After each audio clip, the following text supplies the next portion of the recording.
جماعة، النهاردة هنتكلم عن واحد من أفلام الزمن الجميل، واللي لو كنت زعلان وعايز تنسى همومك ده الفيلم اللي هيعملها.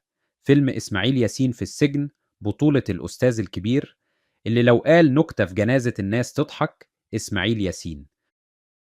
القصة بتبدأ مع محمود، راجل غلبان على قد حاله، شغال حاجب في المحكمة وعايش مع مراته فلة، واللي اسمها فلة، بس حياتهم مش فلة خالص، في شقة صغيرة في عمارة الخواجة شفيق، الراجل اللي لو دفع جنيه بيحس إن قلبه هينفجر.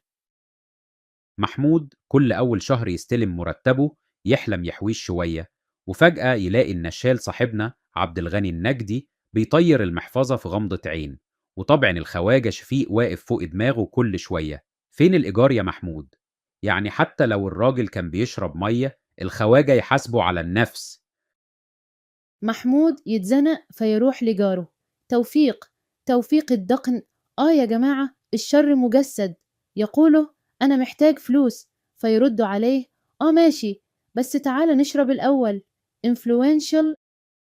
في ليلة من الليالي وهو مش شايف قدامه يقرر يدخل شقة الخواجة من الشباك، والنية والله أعلم ياخد الأسورة بتاعت مراته عشان يرهنها ويرجع له الفلوس. بس طبعا الحظ بيشتغل، الخواجة يصحى ويعمل دوشة، ومحمود يحاول يسكته، وبدون ما يقصد الخواجة بيروح في داهية.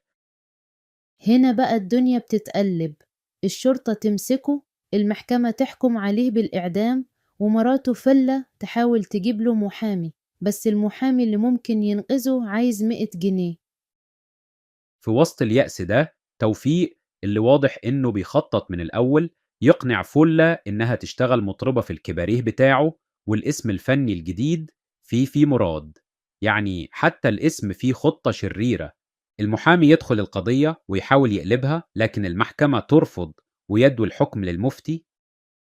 خلاص، يوم الإعدام يجي والكل بيودع محمود، وهو بيقول يا جماعة أنا بريء، والكل حواليه بيقول أكيد.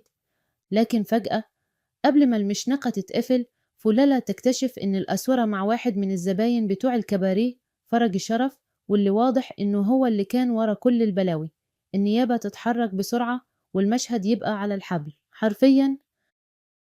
وبطريقة شبه معجزة الحبل ما يشتغلش، والناس تعتبرها علامة، والمحكمة تفتح القضية من تاني وتظهر براءة محمود. المفاجأة الكبرى، محمود يصحى يلاقي نفسه كان بيحلم كل ده. يعني مفيش إعدام ولا كباريه ولا حاجة، بس الإيجار لسه وراه، والخواجة لسه بيزين. وفي الآخر الفيلم بيخلص على ضحكة من إسماعيل ياسين اللي بتخليك تقول يا ريت كل السجن كان بالضحك ده. وده كان ملخصنا الكوميدي لفيلم إسماعيل ياسين في السجن. لو ضحكت اعمل لايك واشترك، ولو ما ضحكتش يبقى انت محتاج تشوف الفيلم كامل.